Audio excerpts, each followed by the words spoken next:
الحمد لله رب العالمين وصلى الله على نبينا محمد وعلى اله وصحبه وسلم. maanta insha Allah isku diintana video kooban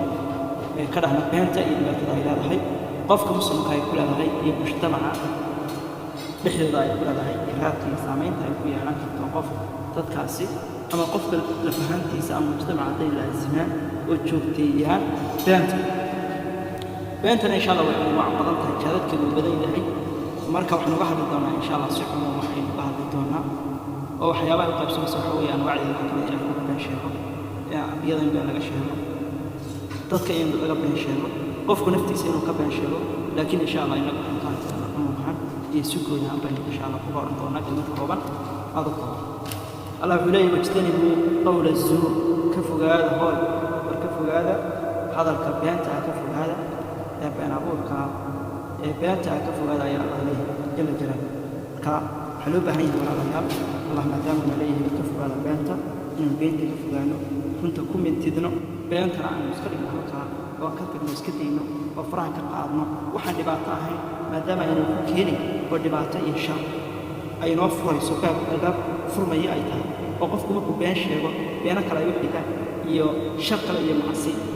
ay u xigayaan waxaa loo baahan yahay walaalayaal beenta iska ilaaliyo la iska jiro laga taxadaro ayaa loo baahan yahay nabiguna calayhi salaatu wasalaam wuxuu leeyahay alaa unabbi'ukum biakbari alkabaa'ir warma idinka warramaa dembiyada kuwooda waaweyn bay idinka warramaa dembiyada kuwooda waaweyn ee aad u waaweyn bay idinka warramaa baa nabigu calayhi salaatu wasalaam leeyahay marka nabigu calayhi salaatu wasalaam uu tiriyey al-ishraaku billah wa cuquuqu lwaalidayn nabigu calayhi salaatu wasalaam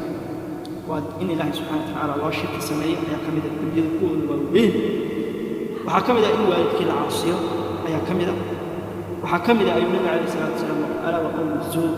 iyo hadalka beenta ayaa ka mid ah nabigu calayhi salaatu wasalaam alaa wa qawlu zuur alaa wa qawlu zuur iyo nabigu calayhi salaatu wasalaam marka kuwa hore alaa wa qawlu zuur alaa wa qawlu zuur ayuu nabigu calayhi salaatu wasalaam waxaa kutusinaysaa waa tanbiih baraarugay hadalka beenta ayaa ka mid ah kuwooda waaweyn dembiyada marka maadaama ay tahay dembi kabiira ah tooba u baahan tahay waxaa loo baahan yahay qof kasta oo muslima inuu iska ilaaliyo beenta oo ka taxadaro oo intuu iska ilaalin karayo iska ilaaliyo ilaahayna subxaana wa tacaala inuu ka ilaaliyo weydiisto oo ilaahay subxaana wa tacaala ka baryo inuu iska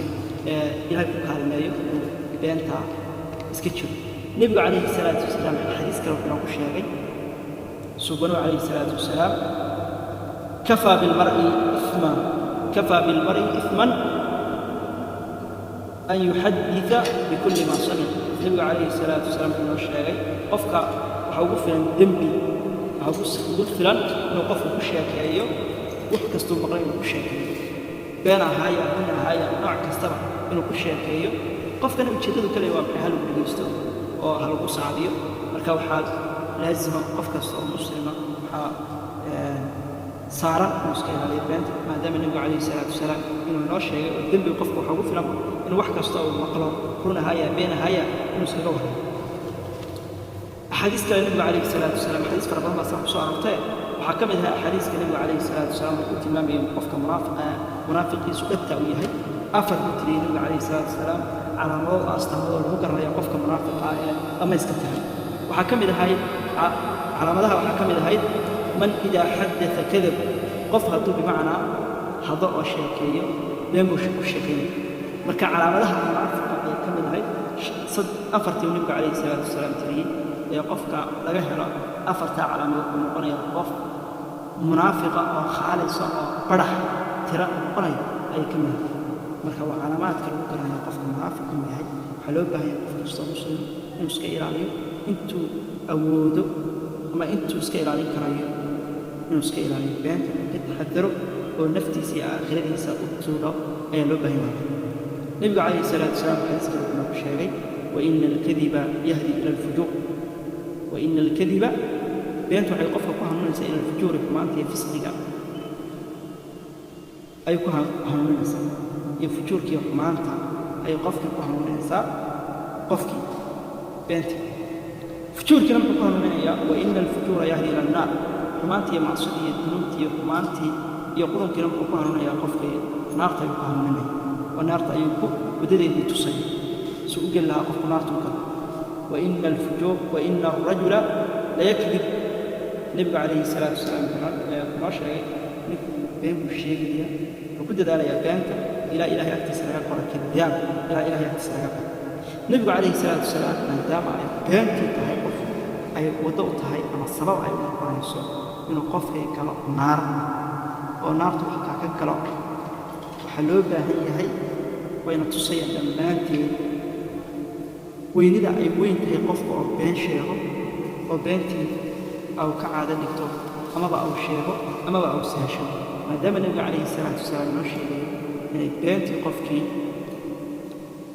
ku hubsanayso oo geynayso naar dee wax weeye waxaad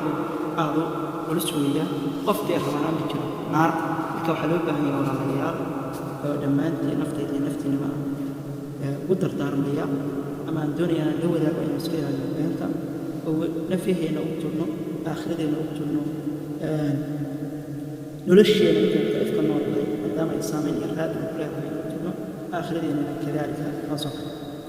nebigu calayhi salaatu wasalaam xadiiska kamid uu tilmaamay oo saasa qur-aanku kadaalika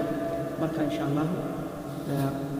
waxaan insha allah halkaas aan ka soo doonaa bari haddii alla yidmo